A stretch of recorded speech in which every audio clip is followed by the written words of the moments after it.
Ready, guys? I'm ready. Okay, we're going to call the order the Public Safety Committee meeting for January 11th, 2024. I think we'll do the Pledge of Allegiance if you'll help us out there, Mike. Ready? I pledge allegiance to the flag of the United States of America and to the republic for which it stands, one nation under God, indivisible, with liberty and justice for all. Thank you. Roll call. Okay, Captain Rod Malott, Here. Chief Shane Mall, Captain Jay Christian, Here. Chair Nick Rakuda, Here. Vice Chair Michael Greenwald, Here. Mark Roden, Here. Scotland Rober, Here. and Gary Walsh. Here. Good. Thank Yeah, you. Very good. We've got any oral or written communications to deal with at this point. And we do have guests. Sure. Is this our time to do oral communications, or does that happen later? I think we can do that right now. Are we limiting this to 3 minutes or? Yeah, we're doing the 3-minute routine, so you're aware. Sandy, Okay. do you mind if I go first? Oh, please. If you when you do stand up, please identify yourself and if you're a resident or not. Let me Thank see you. if I have my glasses. Ooh. My name is Donna Vidrine. I'm a San Clemente resident, and I just have a few written comments that I'm just going to read. This past week, a San Clemente woman who was homeless, living in her RV without heat and running water, parking on the streets of San Clemente, died. There were no available beds to this lady under hospice care after an admission to the hospital when the hospital was ready to discharge her. She was going to be discharged to die homeless in her vehicle without heat and running water. There are individuals and families living in their vehicles, parking on our city streets. This is a public safety concern. How is this committee going to address this problem? What recommendations is this committee going to make to City Council? Other cities have a safe parking program that have been successful in offering services to those living in their vehicles and reducing homelessness in their communities. Is this Public Safety Committee open and ready to make recommendations to our City Council to bring a safe parking program to San Clemente? Thank you. Thank you. Is Don gonna- No? Okay.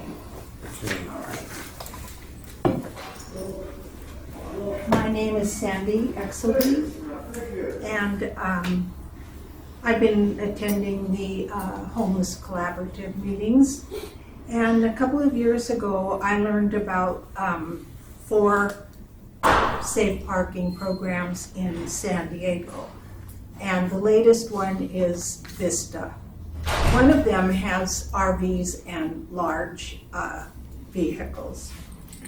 It's really a prevention program. And since these people don't come to you, we're trying to be their voice. I feel that they're just a step away from being homeless, which is a good thing. Most of them do have jobs, but some of them are hunting. 70% are first-time homeless. 25% are older than 60, half over 50. 20% have children. 14% are younger than 20. Most people in safe parking have a source of income. Many are vets, some are college students. The older people take longer to exit the program. This is an affordable barrier to homeless, actually. It's about their only way forward, but they do have services. They're connected to the community college system and many other services. the newest one in Vista is where you have to check in. Everyone is vetted. They have a serious vetting program. You'll have to time me. I didn't realize this was a 3-minute, so let me You still have 1 minute and 9 seconds. Thank you. And they check in about 7 at night and out in the morning.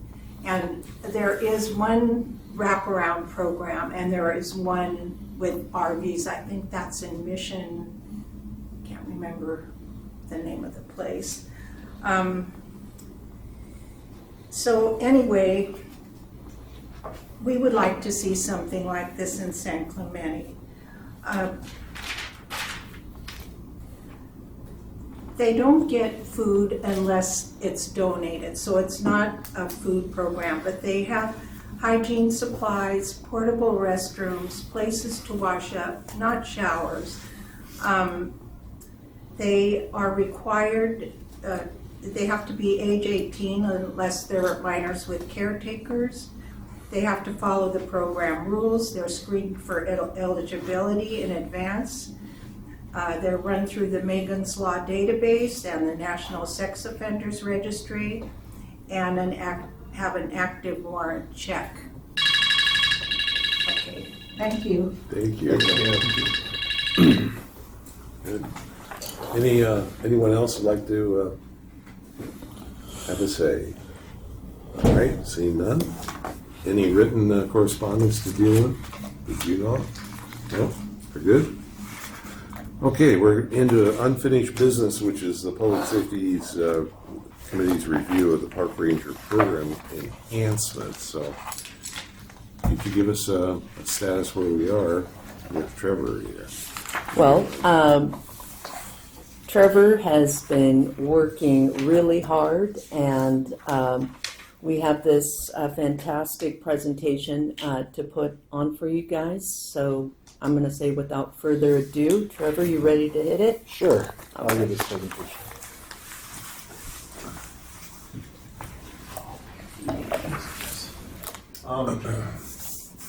Yeah, I'm Trevor Malash. I'm the City of San Clemente. Comments. You heard that. I'm City of San Clemente's Park Ranger Supervisor. I'm here with Danielle Sorahan, the Code Compliance Manager. I have a presentation here on a proposed staffing enhancement for the Park Ranger program. So let's get into it. Next slide. So a little background. Currently, as I'm sure the community knows, the City of San Clemente uses a mixture of park rangers and private security to provide patrol services in our public spaces, such as the North Beach area, our parks, and the downtown area of Del Mar. And what we're looking at is increasing park ranger presence and visibility and enforcement capabilities to take over the services that are provided by the private security, with the idea that park rangers have different capabilities that would enhance service to the public. Next slide. Justification on this is that an increased level of park rangers would increase presence, visibility, and the level of service that we're able to provide, particularly in enforcement of city ordinances in public spaces.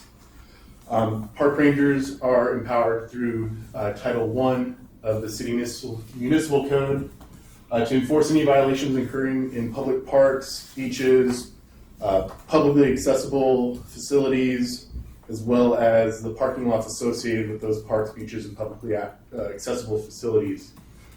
Increasing the amount of park rangers we have out and about, patrolling, enforcing ordinances would reduce strain on other city agencies and contracted agencies such as Marine Safety and the Sheriff's Department, and would allow for the elimination of the contract with private security, which has always kind of been intended as they were kind of a temporary stopgap while this program got up and running. Next slide. So let's talk about how this would work. We would divide the city into two patrol areas, with Patrol Area 1 being what's kind of known as the T-Zone area. So North Beach, the Beach Club, the 2 miles of beach, the beach trail, Linda Lane Park, Maxburg Park, the community center, and even the publicly accessible like benches up and down Del Mar, and that would be areas that would be Area 1. Area 2 would be the rest of our city parks and publicly accessible facilities. Next slide. So the way the breakdown of coverage would go is that we would have a number of different shifts. We'd have the week broken into 2 parts, which would be Monday through Wednesday, and then Thursday through Sunday, with the idea that these are recreation areas and we see a higher amount of attendance and traffic on that second half of the week, and so that would have additional staffing and coverage. The shifts would be an opening day and closing shift, and these would be 6-hour shifts staffed by our part-time park ranger staff. They would be really focused on the unlock and locking of facilities and parks and restrooms and pickleball courts, things like that, dealing with park rentals and unattended property / abandoned property, those sorts of issues that really take up a lot of time for our park rangers.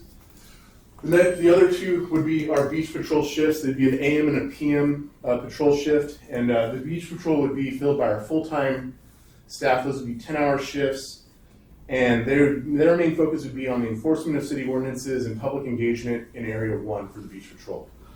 The senior park ranger shifts would again be 10-hour shifts staffed by our full-time park rangers, and they'd be operating in Area 2, and again, their focus would be on the enforcement of ordinances and public engagement. And they could also assist the beach patrol rangers as needed if the need arises for them to do that. The beach patrol would be staffed by our seniors, or full-time senior park rangers Wednesday through Sunday. Monday and Tuesday, we'd have to fill that with part-time park rangers, but those would be selected more experienced part-time park rangers that also would possibly have PCA 32, so that there wouldn't be any break in the ability of park rangers to enforce ordinances in Area 1. Next slide.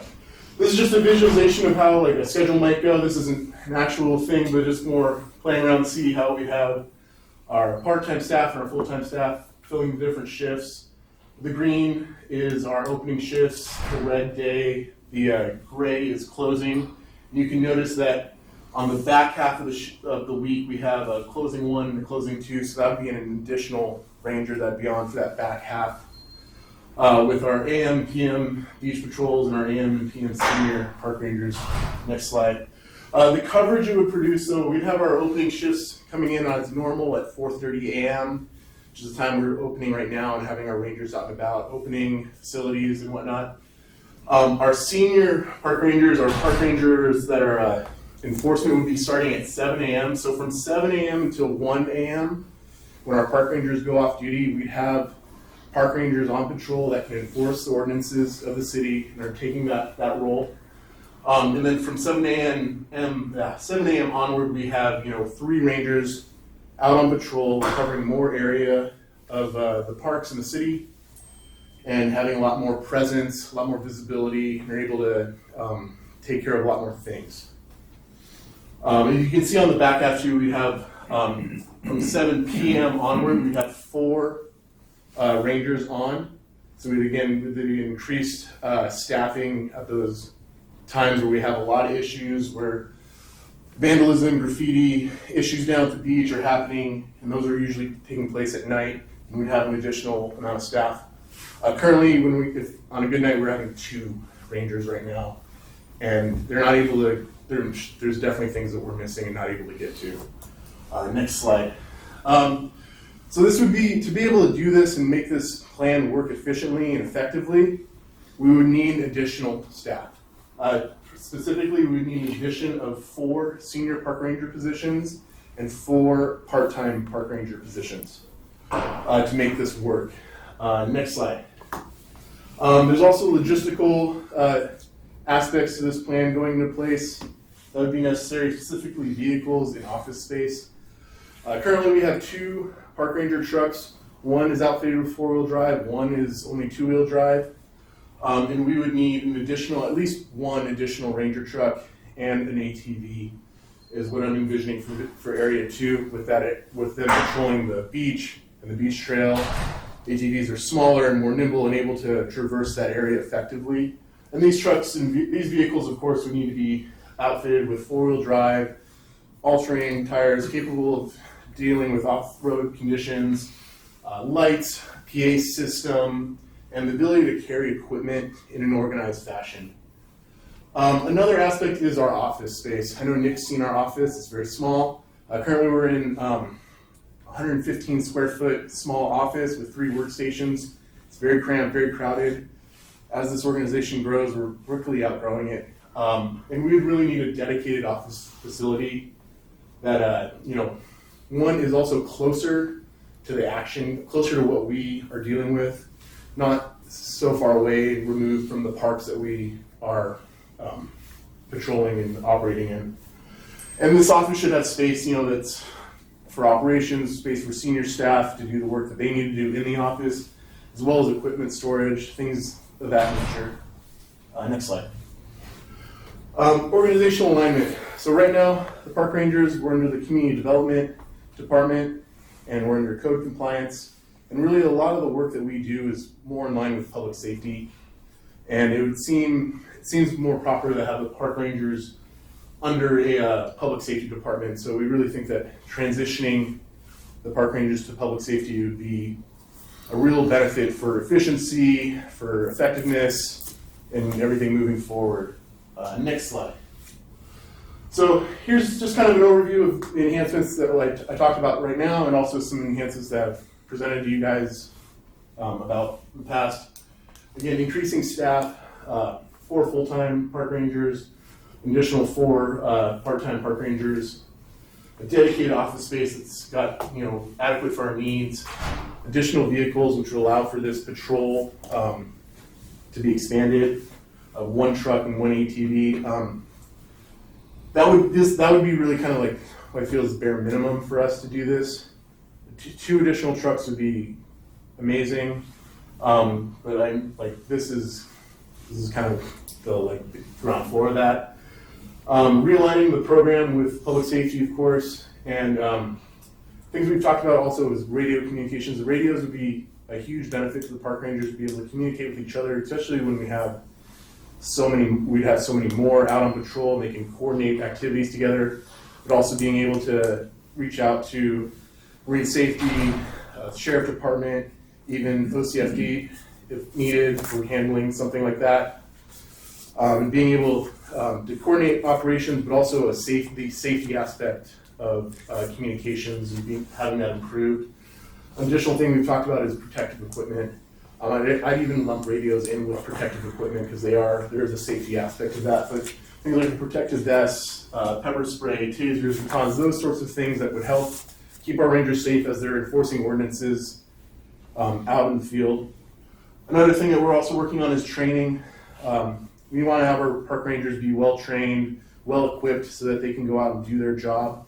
One of the aspects we're looking into is first aid, CPR, AED training so that our rangers are able to provide basic first aid out in the field in our parks. With that would dovetail into equipment that we would need to be able to do that effectively. Different trainings, communication trainings, de-escalation training, and defensive tactics training so we can be safe out there doing our jobs, enforcing the statutes and ordinances of the city. There's tons of trainings. We could just make a whole laundry list of trainings that would be applicable and helpful. And if you guys think of any, let me know. Software is another thing that would be helpful for us. And of course it'd be software for reports and incidents, data tracking, coordinating operations, but also software in the way of having a dedicated website on the city website so we can interface with the public. So maybe an application even where the public can interface with us, give us feedback, let us know what's going on, areas that they're concerned about, and how we can better serve the community. Right now, I don't know how people really find us, but they seem to. I can't find anywhere on our website where the hotline number is for our rangers, but people find it, thankfully. It's really helpful when they do. But things like that where we can engage with the public in a really constructive way. And then of course I talked about additional equipment, first aid equipment, AEDs, of course, would be great in our trucks, but who knows if those are a big expense. But that's like kind of a low thing considering how quickly paramedics can be dispatched if we're on the beach. The lifeguards can be dispatched so fast, things like that. But first aid equipment, different equipment to deal with all the stuff we have, and of course being able to carry that in a way that's organized and you can get to something when you need it, like on hand. Another aspect that we're looking into that would really enhance the program is aligning the Park Ranger program with membership and certification in professional organizations such as the Park Ranger Association of California, which is kind of an organization that sets standards for park rangers and park ranger programs in the state of California. So that way we're following the guidelines of what park rangers and the park ranger programs should do. So this is kind of my presentation on this. And so if you have any questions, I'm here to answer them. I didn't talk too fast. Great job. Can you leave that up? Can you leave that slide up? That's the most important. That is the most important slide. I have a question here. Sure. You know what, maybe the city can answer this, what our private security costs are now? What are we paying you? Per year. This is what I read in the newspaper, so it was the same many times. I thought it was $300,000 for 6 months was what the original. That's Sounds about right. Sounds about right. I think it's $650,000 a year. Okay. Yeah. Okay, so then my follow-up question to that is that what are going to be the increased costs over what your current budget is for the park rangers now with what you're proposing? Of course, yeah, that's a good question. So it'd be kind of a double in the size, just a little bit. So it wouldn't be quite a double. It'd be. I can pull those numbers specifically. I don't have them on hand. Yeah, we've done some basic research into what the additional cost would be. Things like 4 additional full-time senior park rangers would probably come to about, I want to say, fully loaded, about $280,000. That's with EBs, That's what. employee benefits. That's it. Yeah, fully. Yeah, fully loaded. We call So it. what about the part-times? The part times are probably going to be like $20,000 a year each. So 80. So that's 80,000. Yeah. And then what about all the uniforms, the The uniform cost we've already covered. We used luckily had some budget that we can move around to accommodate those. But that was, I want to say that was in the neighborhood of about 6,000 or 7,000. And the truck and the AED or the TV? Trucks are going to be somewhere about 50,000, 60,000. And that's with everything they want on them? About, yeah. And the ATV? I don't think we have a cost on that yet.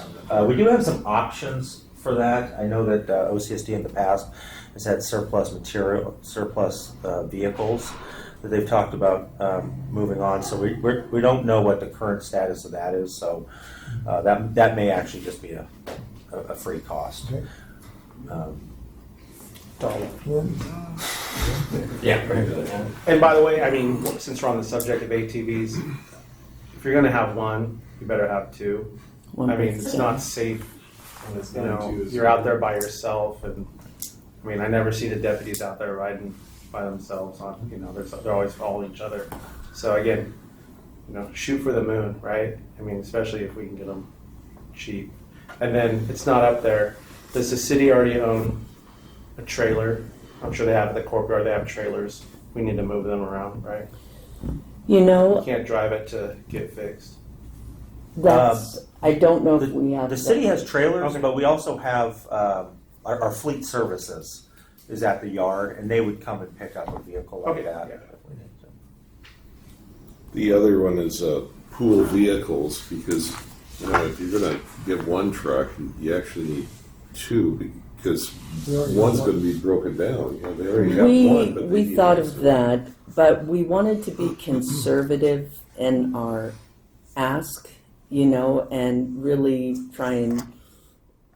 But yeah, that was a conversation Trevor and I had. We wanted to go with 2, but we felt like 1, we could make it work, but my point was the same. If one's in the shop, we can't run on two. So having that additional one would be extremely helpful. We debated that. We didn't come The to other our- consideration on a vehicle is personnel capacity. Mhm. Is it a 2-passenger thing, or we got 4 doors, you know, because if you're gonna haul people out to do directed patrol, which could happen, you know, you're gonna need additional space for these people.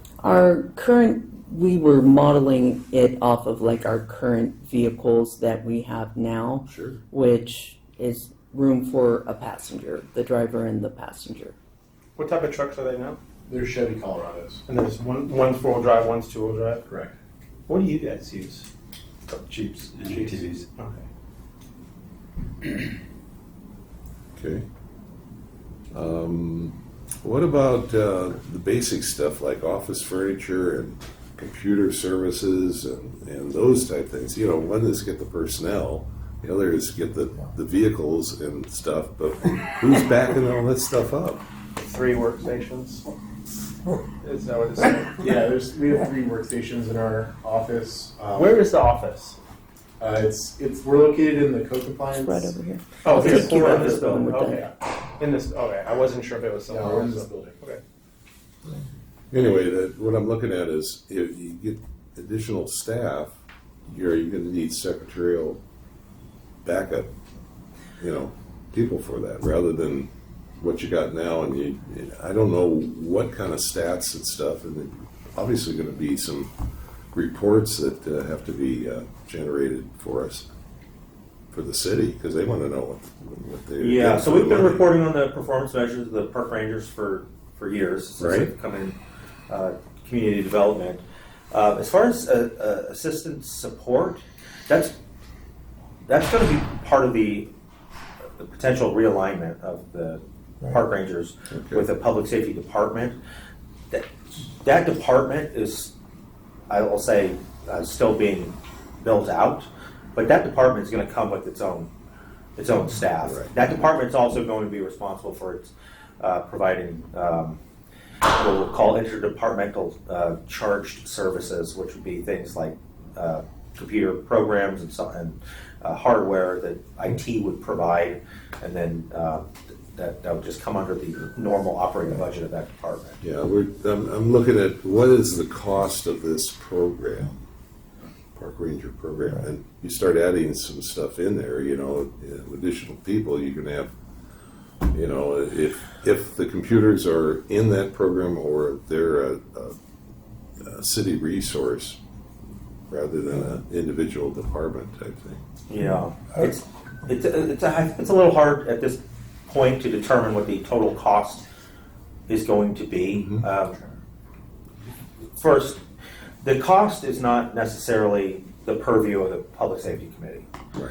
The enhancements are the purview, and then the cost is up to the city council, is what they want to spend. We are relatively limited in our staff time and our ability to work on these kinds of special projects outside of the normal day-to-day operations of enforcement. And so we're not going to go through the process of identifying the total costs at this point. We can do some ballpark if that's information that you'd like. I'm more than happy to do that, but we'd rather get the okay on what kinds of enhancements the Public Safety Committee's comfortable recommending to the council. As part of that council discussion, we'll have numbers. We'll have the fiscal impact put together. Adam, when is the public safety bigger umbrella thing set to kind of be its own entity, regardless of whether or not? Technically right now I'd say it is. Okay. It just in its current form, the only thing that's in that department is the Marine Safety Division. So who is the head of? There's fire and OCSD in the public safety department. But as for in city, the that's overall contracted under. Yeah. Who is the head of the public safety department? City manager right now, Let's see him. because there isn't one. Right. So that's So what I'm saying. It's kind of the OCSD and OCFA might be there, but I'm not contract agencies. Yeah, I don't know that we're. In-house. An I don't know that that an internal department agency has head been would be set an up. internal agency head. Yeah. That would be I think- Rod. That would be Rod running his own agency, right? Or whatever that looks like. Yeah. And public safety is basically a liaison between the city and the contracted agencies, right? That, Yeah. I'm not Okay. familiar with Yeah. the I details think of how what- that's all gonna play out, but What our purpose is here is to recommend to the city council what kind of resources Correct. that we feel, since we're subject experts of this stuff, or could be, instead of costs and all that, let them think Yeah, about yeah. that. What is it gonna need to make a successful program that'll be a benefit to the city? That's the bottom line there. I'm sorry, but I don't think that we can really recommend this unless we kind of know what the cost is, going to the city council. That's not our purview, though. Yeah, that's not what they're asking Yeah, ours for. is to shoot the moon, like I said Okay, earlier, all right. and then if they want All to right. shoot it down, because if they want to go to the public and say, hey, we're not giving you all this because it costs too much, then that's for them to Okay. explain, yeah. All right. Yeah, I agree. I think that our purview is, are we supportive of the concept? Okay. And Yeah, I don't see Would we- anything up would here, we Trevor, that recommend? you're asking that's unreasonable. I would say some of it, and I think you guys kind of knew this going into it, you kind of under-asked, so, A little bit. it's better to ask what for you actually need, You need 10 feet of rope, I think 5 feet ain't gonna get you. I would agree that we could have asked for more. And, Yeah, if you gave me 100 park rangers, I'd figure out a way to use them in a great way. Mhm. But this is a plan that I think is really actionable That and we could make work. Oh, that for we could sure, make yeah. work and would do a lot of good for the city. yeah. So that's But you don't want to shortchange yourself either, So if you're comfortable with it, that's great. But if you're just squeaking by, that's something else. We're okay? comfortable yeah. I with don't it. feel like we're just squeaking by. I feel like currently we're just squeaking by. Because Yeah. because what I think the city is demanding of you as far as the program is a safe city. Yeah. Okay. Can you help us, augment, the sheriff's department and the fire department, everybody working together Yeah. as a team and working. So we're park rangers filling gaps and things, but things that the sheriff's department will not do, like opening and closing restrooms. Can we do that? and, well, I don't know that the question's ever been asked. I can give you the answer right now. I've read where they have things going on in bathrooms. With the with the multiple I'm looking at your schedule you Sure. have here. So, I mean, you actually can't do this with the cars you have now, right? No, This no, is no. not. So, and then- without putting somebody on a foot patrol, Yeah. which is not okay, so I really mean, worth doing.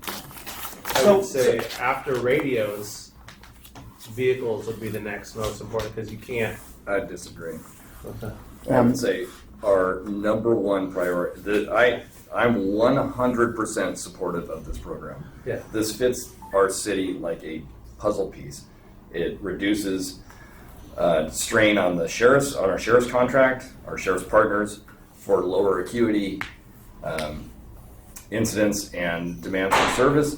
It takes our marine safety out of the enforcement game, which they are not an enforcement agency. I'm a strong supporter of that.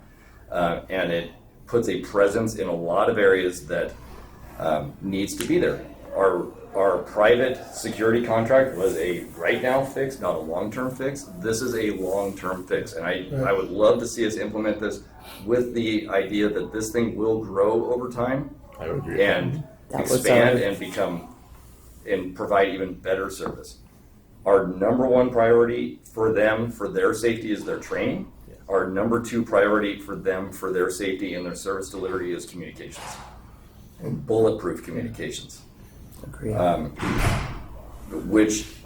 Which uniform you have, how many doors on your trucks, what's four-wheel drive and what's not. You guys build that mousetrap. You know your objectives and your pressures and priorities. You tell us what you need, and I am one to recommend whatever you tell us you need. I will I will champion that.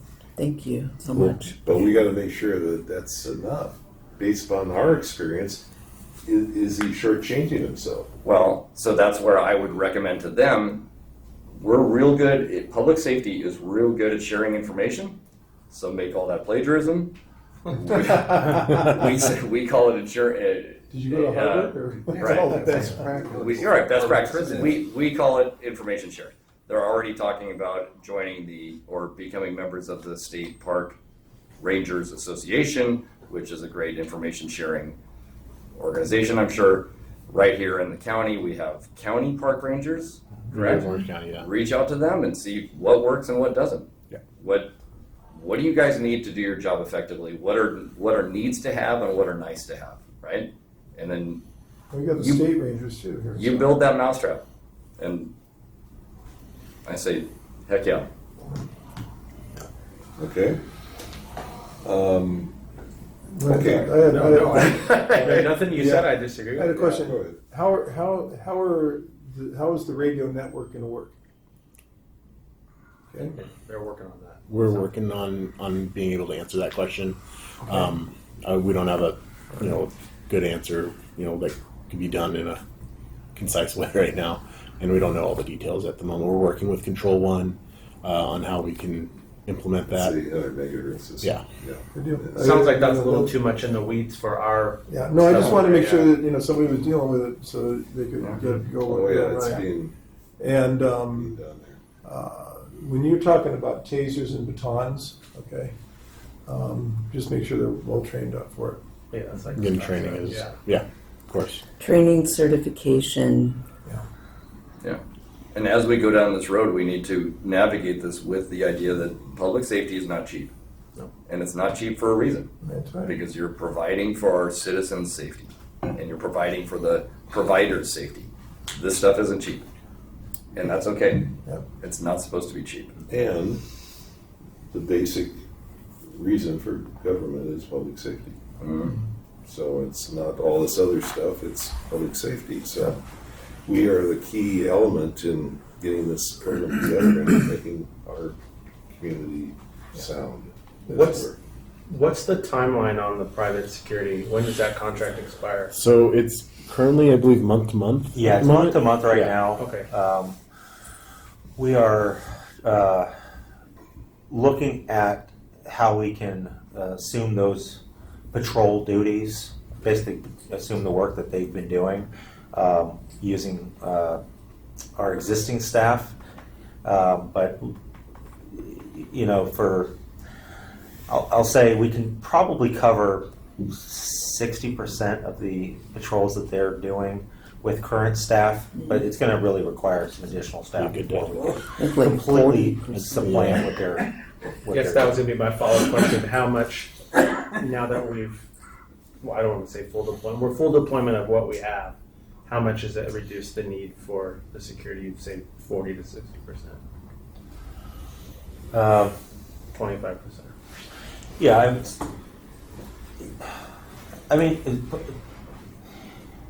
it's hard to talk about covering their duties in terms of a one-for-one on full-time on an FTE basis, because they're not going to be doing half of what the park rangers are also going to be doing. Right now, we're just talking about covering their patrol areas. Yeah. They do talk to people and they, provide information, or they call somebody else to come and deal with an issue. So, for the park rangers to do what they're doing, it will look similar in terms of the area that they cover, but it's going to look different in terms of the actual work that they're out there doing. So, we can with current staffing, we can have more of a presence. Is it going to completely cover their amount of presence? No, because they've got two full-time, they've got two people working during most of the day that are just in that one area. That's not something that we can provide at this time. What we can provide, though, is routine patrols through that area in conjunction with other areas of patrol of the city. So we'll still have a presence. We're just not going to have that, like 18 hours a day of always having 2 people in that beach zone area for the at least for the time being. So in your guys' opinion, wave a magic wand and we can give you guys, or the city can give you guys all this. How long do you think it would take to hire, I think we can do it pretty quickly because we're planning on putting our current 2 full-time park rangers through PC 832 at the end of the month. So getting training, the vehicle now, the logistics, that's what's going to take the longest, the radio, the vehicle. But getting the bodies and getting the training, some of the training we can do from day one, right off the bat, right? And then with the sheriff's department and their training academy, we can send our, new guys. We'll send them all at the same time. We can cover the day-to-day unlocks and park rentals and all that kind of stuff with our part-time while we're getting our full-time trained up and ready to go. Okay. How long, what's the average training time that you would have so you can get these guys out in the field? Now, obviously, you're not going to put somebody that's brand new employee that's been trained out by themselves because they don't know what they're doing for at least a year or so, and they're not past probation. So how long does it take to really get a real good get an employee that's really trained up and ready to go independently? Well, most of them have previous experience. So like our 2 guys now both had prior experience. And so it still takes time though to learn the city, and now with the additional duties and services that we want to be able to provide. But I think Trevor has a better pulse on his team. And that's definitely a question I've been working on answering as far as, what should our, training schedule be as far as, this is a new hire and this is the training they're going to receive. And once they've completed this, they're, out ready to rock and roll. It's a question I'm still kind of working on. But it would be, at least, 2 weeks of ride-alongs with people that are experienced so they can learn the city, learn the duties, have a few, times where they're doing things with someone, standing over their shoulder, assisting them, teaching them, and they're learned by doing, kind of like an FTO kind of feel for like 2 weeks. But training like PC 832, that's a 40-hour class that they're going to have to go away to. So if they don't already have that, that's an additional on top of the 2 weeks that I would say at least.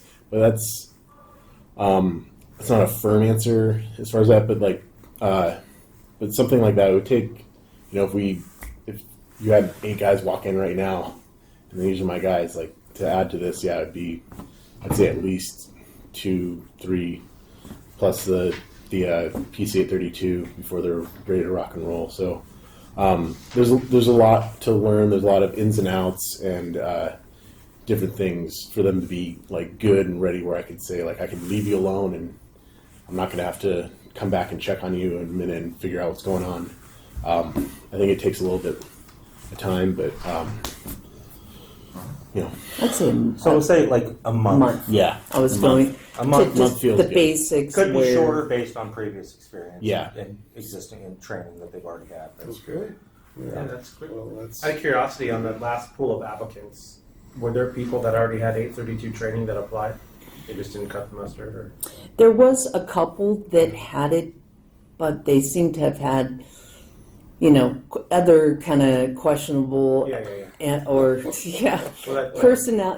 Like that jives with kind of what I was thinking. Yeah. It's like typically the person that's already gone through 832 but is unemployed, there's other issues. So exactly. you supported that with the fact that we hired 2 people. They haven't been yet. We're going to send them. That's probably a good thing. Yeah. Awesome. no, just in not what we're doing, but 832 PC is cop work, you know. Now, is the classification of the park rangers a limited? No, we're all Officer required to status? have it No. because Different we write subsection. citations. It's different. Yeah, it's a lower. Yeah, we send- rated subsection. Yeah, we send all of our code staff, anybody, I mean, honestly, anybody that is issuing any type of administrative citation or higher, the city's position is they should be going through 832. Okay. For anybody that can issue a misdemeanor citation, it is definitely required. Specifically, even if we're not the ones putting cuffs on somebody, but if we, if we ask for somebody's ID, then we are technically detaining them for the period of time while we're holding their ID. That requires PC 832 to make sure that we're not running afoul of their constitutional rights. So and our goal has been to send, everybody that we can. Definitely. Yeah, Good. and it's great training. And do the part-timers we have right now, do they seem on board to go to 832 training? A couple of them definitely. I think they're wanting to make this a career, and they're looking into their own education while this program is getting put together. So I'd say we have two that would probably. Two for sure. We have others that would be much happier if they were the opening or day shift guy dealing with locking and unlocking and picnic rentals. So Yeah, we've kind of two different mindsets. So Got it, okay. So, you want to get into specifics at all as far as anything? We've got, obviously, you've got the training and then we got the communications thing. I know I've been talking to the communications folks and from the county, and they're in contact with the city folks, and they're trying to figure out how to, they've got the equipment, they've got the system, they just got to put the piece of the wheels together, and so we're working on that. yeah. But as far as the training, making sure you got your training, do they do the first aid and the CPR? Is that a required thing for a park? Currently, it's not a required part of that. It's something that we see a big value in being able to provide first aid and perform CPR if needed in the parks. I'm currently a CPR instructor, first aid instructor, so I have that certification, so I can do that training in-house for our park rangers. So AEDs? we don't currently have any. But are you trained in that? Yes, of course. Yeah, Okay. I can be an instructor for AEDs as well. Because if you have a witness guy that's down, you can't wait for the fire department to show up.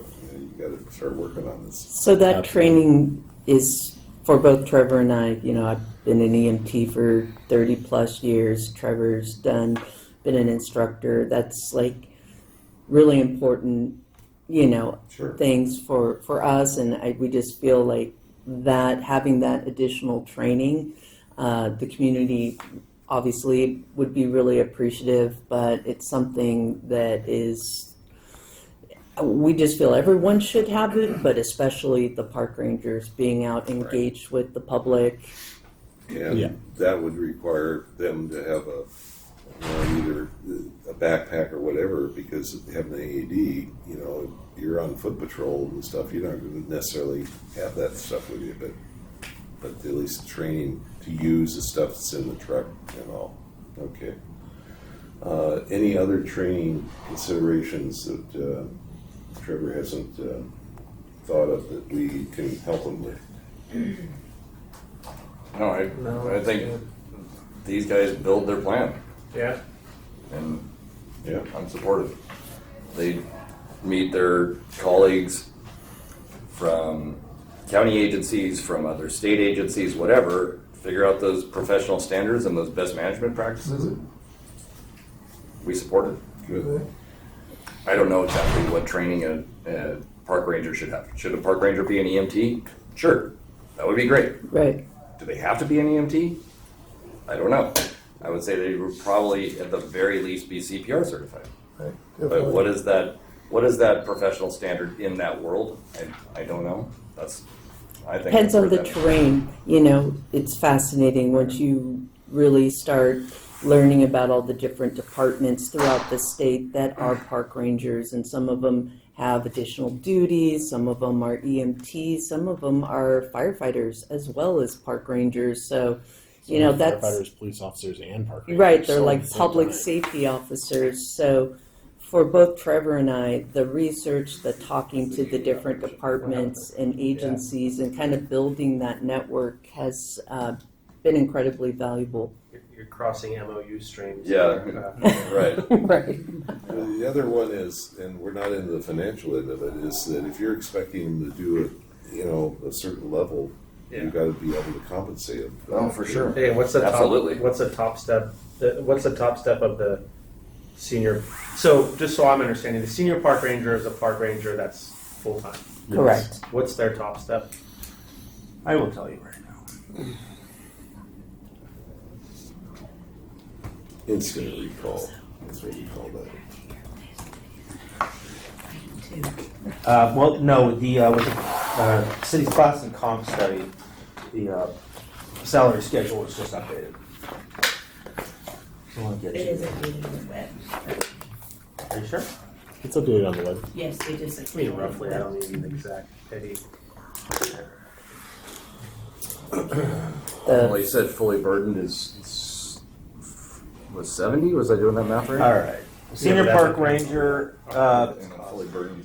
the hourly rate goes starts. Step A is $23.85 an hour. Step E is $28.99 an hour. So 50 grand, 60 grand a year.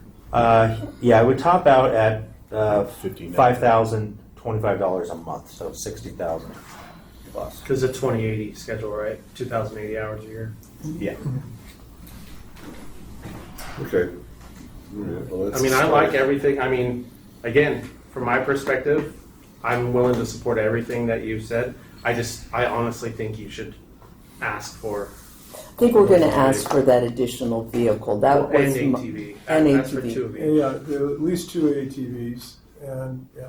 that So you was- guys could make the recommendation that you approve everything Yeah. with the addition of an Correct. extra vehicle and ATV, and that would get us on the road. Even if they don't want to give you the 2 and 2, at least they know on the back burner that's kind of what you always wanted. If you ask for 1 and 1 and they give you 1 and 1, and you start belly aching 9 months down the road, well, hey, you only asked us for this, so. Oh, yeah. Well, the other concept is personnel. Do you have enough, or should we recommend? Because you'll never be at 100% staffing. I think with this model that we're giving you guys, this will be like Scott had said that the program's going to grow and expand, but to This is like a first phase. it's a first phase, expansion. being able to provide that level of service to for the contract security for us to assume those duties and then to provide that enforcement capabilities.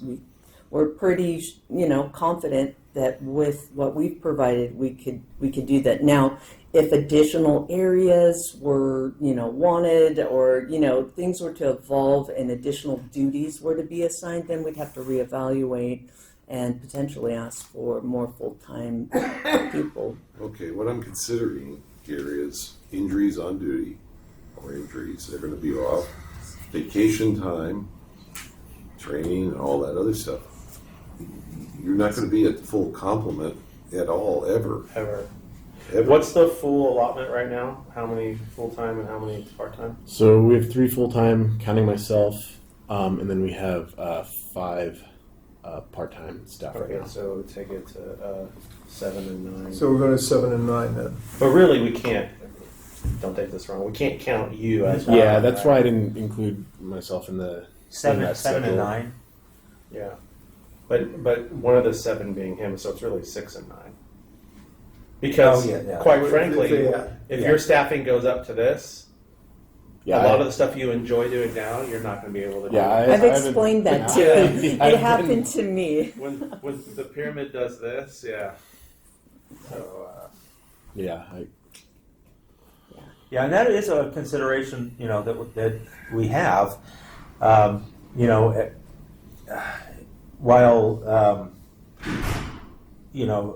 OCSD has a captain and a patrol sergeant, or an administrative sergeant that generally run their department, there's always a patrol sergeant on when there's deputies out in the field. What we're trying to do here is identify an amount of staffing that can handle issues on their own over the weekend when we don't have the supervisor working. If we were to get fewer staff from the city council, we'd almost want to recommend then that at least we get enough staff so that there could be somebody in a supervisory capacity that's working all the time. Otherwise, Trevor's not going to work 24 hours a day, every day of the week. I know. Jay does. I've ruined your impression of city staff. I'm sorry, but it's we don't want our staff to be working 24 hours a day trying to answer. but that's also the way it should be put to council too, right? It's like if we don't have the staffing that we're looking for, you're going to be asking more of some of the staff you are willing to give us, which kind of changes their position. And again, is that going to be a violation of an MOU or what have you? Yeah. Which it could be, yeah. So I appreciate and understand the concern about having this ever occur, even with all the additional staffing, just due to injury, vacation time, sick, that kind of thing. So if you'd like to make the motion that we look into what it would take based on comparable staffing, historical staffing issues, with how much additional staff we might need to ensure that we always have a full complement of park rangers. I think at this point, I think the best thing to do is to get it going in the right direction. So I think we should, and I'll do it. I think I like your suggestion. I make a motion to take it as recommended with the addition of an extra truck and an extra ATV, and we go from there. And then this is the first phase of basically the build out of what you guys want. Because like Scott said, you guys know what you need. You know the nuts and bolts. You know. But I'll second that. But I think we have this unusual opportunity because it's kind of vapor right now, and the city council's looking for us to make recommendations to them saying, we need, this is what was presented, but you really need that. But I think, and you guys might be able to answer this, I think if we can get you guys up to the level to where we've phased out the private security, now it's more palatable to go back to the council and go, hey, because what do they cost a month? It's like 80,000 a month or something. 80? No, it's more than that. Yes. It's, But the finance is not there. No. It's what is it that he's actually going to do? I know that seems kind of obscure what I'm saying as far as, I'm not actually talking about money. I'm talking about the perception, right? It's like, hey, we're covering the whole city at a base level. Now it's time to go to ludicrous speed. Let's get more bodies.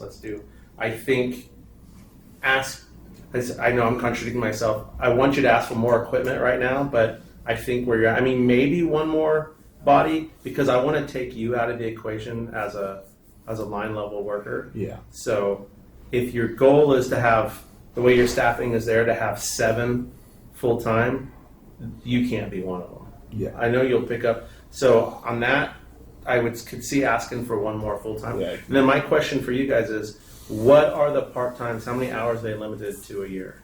30. Well, No, 30 a week. 30 a week. Yeah. Okay. allows us to keep them working year round? Most of them 15, primarily like a work little bit of between wiggle room. 20 to 24. Okay. But what about overtime? Does that count? As Part-timers 30? don't, they can't incur overtime. Which means They at can't the go end of over. the shift, they're out. They're gone. Well, no, we have a pretty I good, mean, they can flex time. yeah, so if they Okay. stay. Like they can stay late one day and then come in late the next day or something like that. But Okay, they because- can't go consistently. Because if you're involved in something, they said, "Oh, time's up. I'm leaving." You Well, it can't sounds drop like it. the stuff the part-timers are doing are not, you're not locked into something. Right. It's Yeah, opening, like a restroom. closing, Yeah. yeah. Well, that is something that can get them locked into staying late. Okay. They can be Yeah. closing restrooms and then there's somebody in there. And they call the sheriffs to That's get some happened. assistance and they have to wait for the But sheriff to come. it's able to balance But we itself can- out yeah, because we've they got a know pretty how good many program on that. hours they can work, right? So if they did 12 hours because they stayed to deal with this restroom, yeah, it might kind of change the formula, right? But usually we can make it work with what we're currently doing, Yeah, which is very yeah. limited. But you're squeaking by.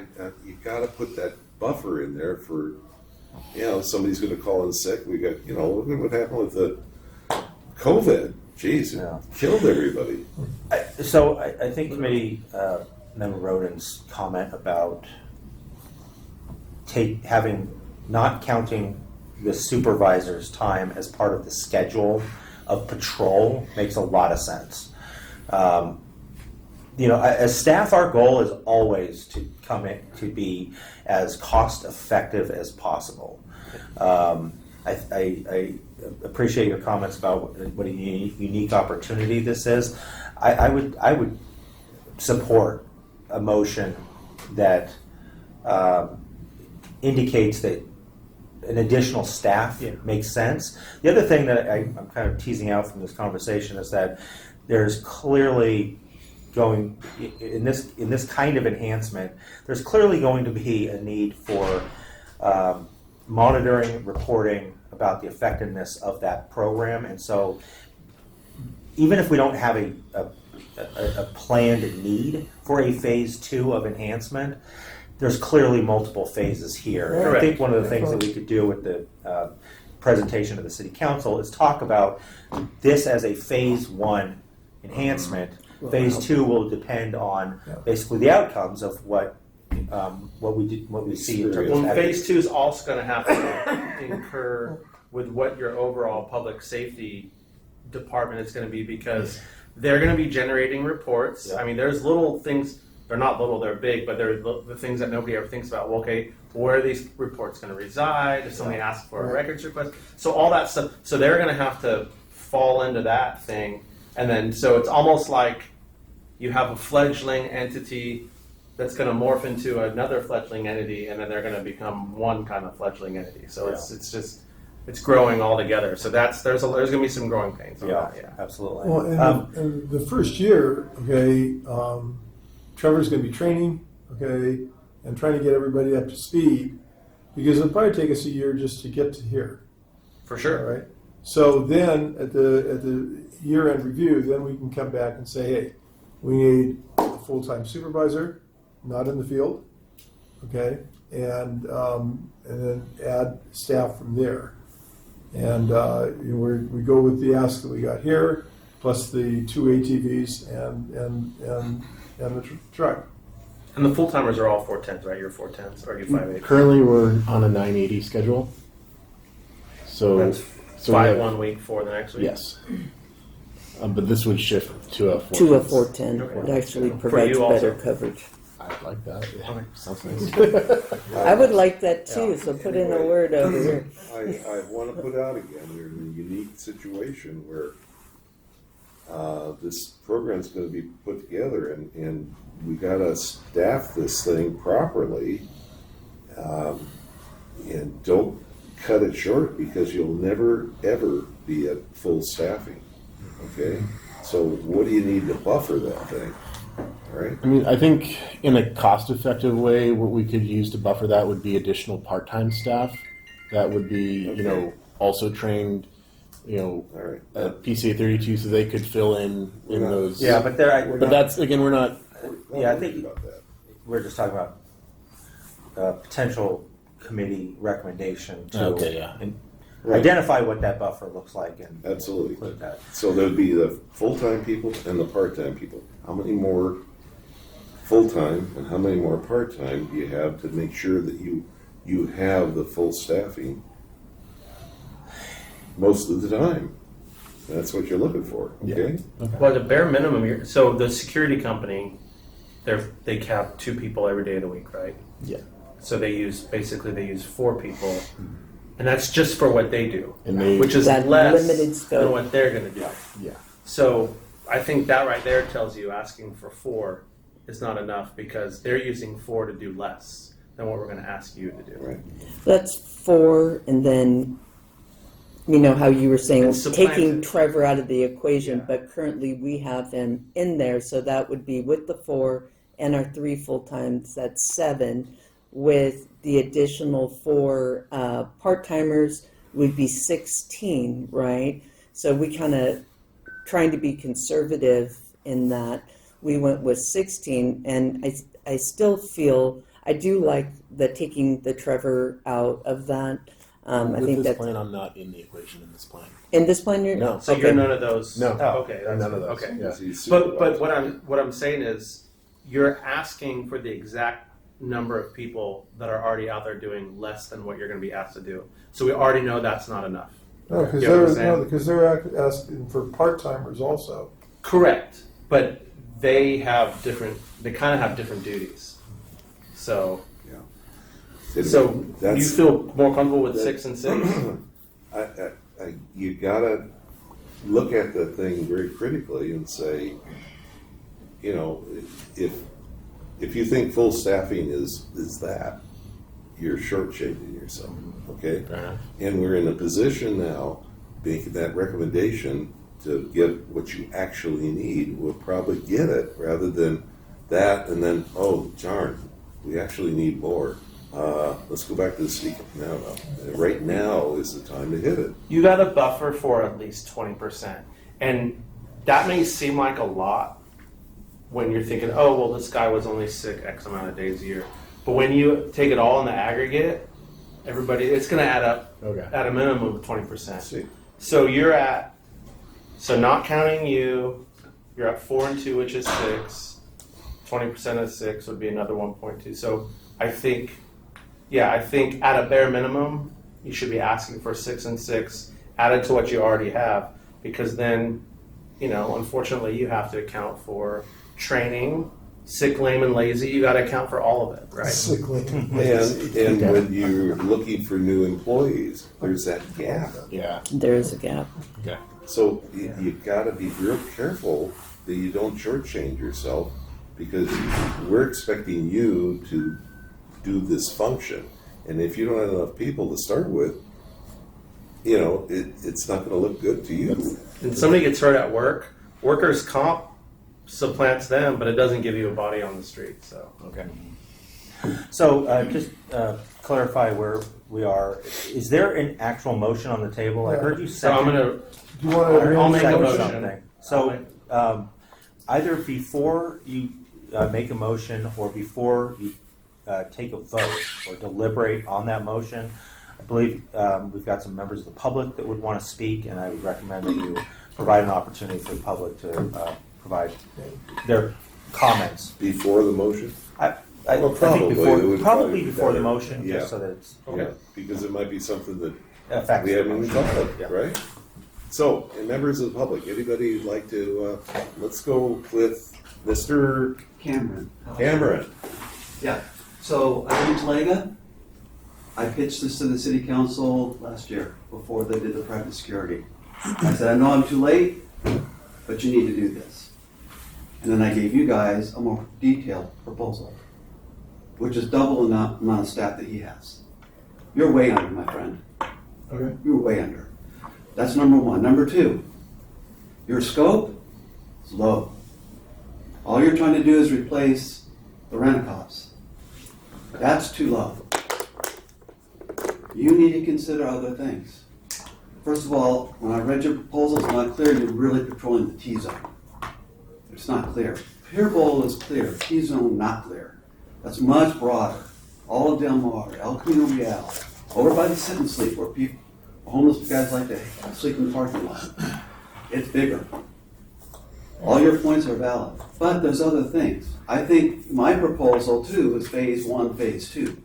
Phase 1 is to get your operation up and running, get your standard operating procedures in place, get the training in place, get your people hired, all of that. That is like a year. But the minute you guys are up and running, you need to expand your scope. And what I challenge this committee to do is to look at the MOU with OCSD and really look at it, talk to the captain and say, where do we have gaps? Because we have gaps. If you call dispatch and you say, hi, I live in Toledo, it's a high fire hazard zone. I got juveniles lighting off bottle rockets going 150 feet in the air and exploding. Can we get an officer? Reply, no. That's maybe a role for the park rangers. Hi, I've got a party house. They're partying all the time. There's drunk juveniles driving away. Can I get an officer? No. Maybe that's another opportunity. I can go on. I've got a lot of contacts in the city calling me. Hey, what do I do about RVs in Los Molinos in front of my business? Call OCSD. Oh, I've called many times. Well, what did they tell you? We don't do that. That's a great opportunity for this. Illegal parked vehicles in our city where there's camping in the vehicle. It's a great opportunity. So the scope I think you guys should do as a phase 2 is look at the MOU, look at maybe where we have what I'll call gaps in our service, and see if this is an opportunity to further enhance this program, expand it. I think the vision of where I see this 5 years from now, full-time director, and this is probably 20 people. Because that's what this city needs for people to feel safe. I could sit up here for another 5 minutes and tell you more gaps that we have, but I think I made the point. And to me, you need to be thinking much bigger, much longer range.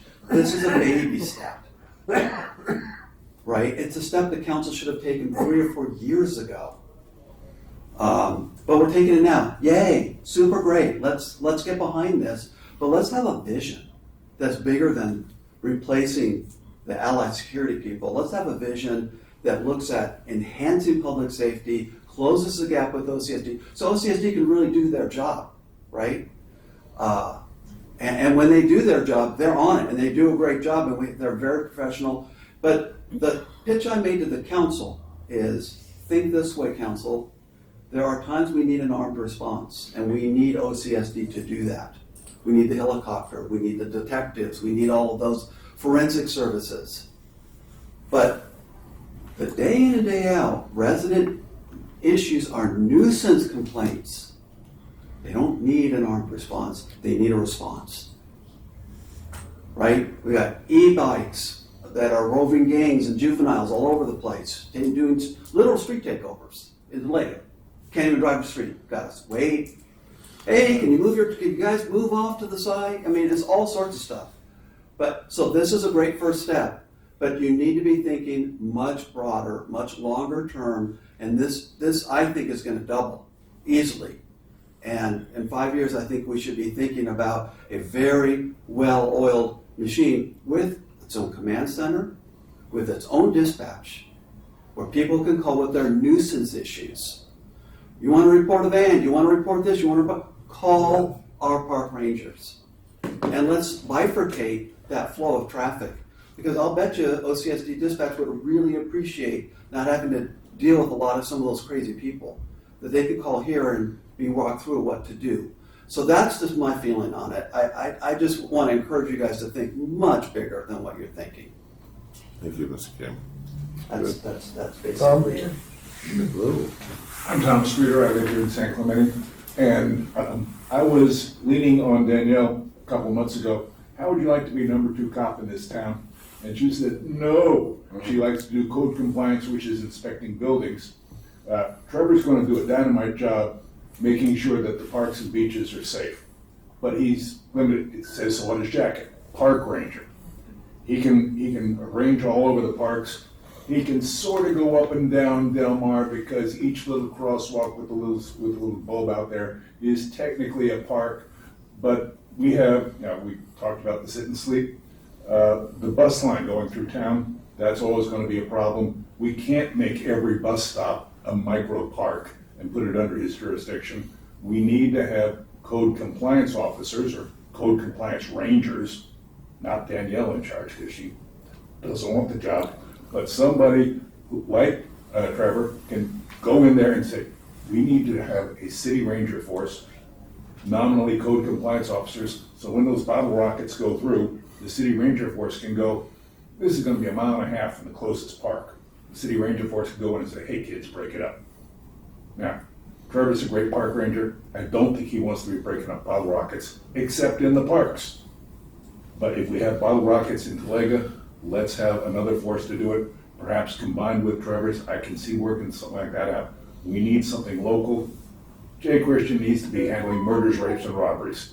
He doesn't need to be handling bottle rockets. We got bottle rockets away from the parks as well as in the parks. We need a separate force for that. I think we can do it. Let's not shoehorn him into saying the entire city's a park. It's not. Good point. Thank you.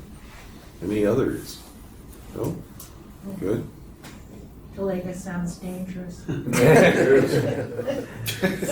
you for your thank you for your positive comments. They're well taken. Thank you. All right. Thanks, Sam. I just want to. Thank you. I just want to ask something, clarify something. So, this package is delivered to us, the proposal and stuff. So what we're voting on today is basically saying we approve everything in here. Is that what we're doing and sending it to the city council? Well, my motion was going to be, I agree everything they're asking for, with the addition of doubling the vehicle request and increasing the staffing request by 50%. So 4 to 6 and 4 to 6. That's going to be my Second. Did I say it clear enough? Does that work, or Yeah. not to officially? Say it official. Okay. So my motion is that we take it as presented with the addition of doubling the vehicle requests in both columns, the truck and the ATV, and adding 50% to both columns of the staffing, 2 more senior park and 2 more part-time rangers, for a total of 6 and 6. That's my motion. Second by Mike. All right. Any other discussion? Well, again, I'm just asking. So then we're saying yes, this whole package looks good to us, and okay. So let me ask my colleagues here: do you think it's necessary for them to have Class A uniforms? I think that's I think that's up for them. I mean, that's in the package. Yeah. Yeah. I mean, if they're asking, I don't have an issue with that. So that needs to happen for 2 reasons. One, so Trevor can make presentations that look professional to the city council, or all of our staff that would be involved in any type of court hearing would have a uniform that would be court presentable. I can tell you But it won't be all staff. Like the part-time park rangers, very unlikely to need a Class A uniform. But Class A for Southern California is just Class B with a tie and a hat, right? No jackets. No. You guys don't want that. No, Class A. No, Class A is a full dress code. It's this. Yeah. Okay. Class A has a Yeah, I jacket think as well. Some. Yeah. All right. Not in our department. No, I was going to say some agencies only the chiefs wear jackets. So. In Southern California. That's what I'm saying. That's all I'm pointing out. Is that they're asking for Class A's for everybody there, and there's going to be turnover and everything else. And I'm just thinking, cost effectively, it's like probably not necessary. And I can tell you, I was a firefighter, and if you went to court, you clipped a tie on your outfit, and I got to say, there wasn't a single jury member when I ever testified that went like, wow, that guy. I don't trust him. He doesn't have a full uniform on. You know, I mean, it's like, you know, they'd show up at, you know, funerals and you see them all dressed up. Generally, it's because our department, you had to buy them. Yeah. You weren't unless you're a chief officer. But anyways, all I'm saying is that I think that's like an extra cost. It probably doesn't need to be in there. I'm agreeing with, like, I like the whole, you know, I like everything that you're proposing. I like the whole concept. I like all that. I like, yeah, we probably need more, you know, trucks and all that. But do we need like that too? Because to me, that's one of those things somebody's gonna look at and be like, wait, well, why are they asking for this? Well, I don't think it's gonna be, for me, I don't think that's a huge cost. It's not a capital expenditure. It's a ongoing type thing, but we do need to have a uniform appearance. They're already getting that. They have a full uniform that he's presented, and I agree with it. And it does looks professional. So I think for me, I think the package looks good. And I think we ought to get these guys presentable, both formal and for informal, like opening and closing restaurants. Right? Well, and that's something for them when they come up their P&Ps, they can say that, you know, what's a Class A? Well, Class A for a part-timer might just be their uniform with a tie. I mean, Exactly. it doesn't have to be, you know, top hat and tails. I think the other thing is that we can give him this stuff. He doesn't have to take it necessarily. Yeah. We're recommending. He could recommend, hey, they don't need that stuff, okay? And these people do, these people don't. But at this point, let's give them the flexibility. These are going to be some of the most visible representations of the city. We need to brand the cities positively. And I am 100% supportive of uniforms, of these guys looking sharp at all times, whether they're out in the field or they're at some sort of formal official event. They are the brand of the city. I totally agree with that. I have to tell you, in 33 years at LAPD, I've worn my Class A's 3 times. The rest of the time was in a flight suit. But I'll tell you what, I love wearing it because it looks sharp. Yeah. And that's a representative of Los Angeles. So All right. Can we call a question? Any other discussion? We had the second. We don't have. Yeah, we had a second. Yeah, Okay, we so got the it's not- second, and we've done the discussion. Mhm. All we have to do is vote. And I think we ought to do a roll call on the vote, make sure that we got it all together, unless it's that's a good unanimous. Unless it's unanimous, yeah. And I'm gonna raise my hand. Are we voting? Yeah? Okay, Unanimous. we got a unanimous. And just to clarify, everybody that just raised their hand was an aye. Yes. Correct. Aye. Yes. And we had 5 ayes. Guys, Good, okay. Awesome. All right, now, if you look at, very good. I think have we gotten what you're looking for at this point? Yeah. Right? Yeah. Yes. Okay, Yes. good. Any reports from the committee members and or staff? Please. I have an update for the next meeting. It'd be great if everybody was able to attend that meeting on the 23rd. We will be having 2 special presentations. One is our city manager.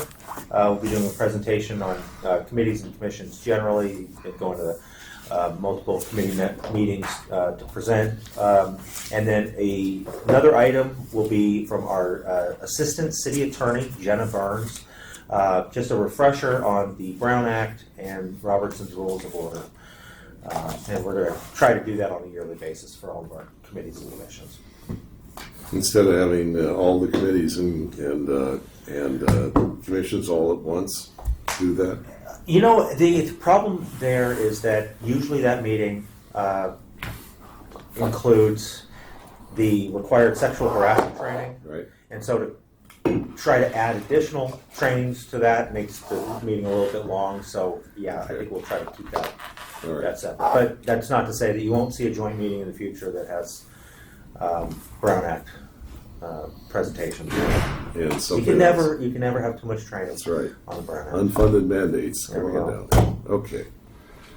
All right, I'm going to call for an adjournment, seeing there's no other comments for the good of the cause. Next regular meeting of the Public Safety Committee is scheduled to take place Tuesday, January 23rd, 2024 at 3 p.m. in the City Hall in the community room, or is this going to be City Council? It'll be here.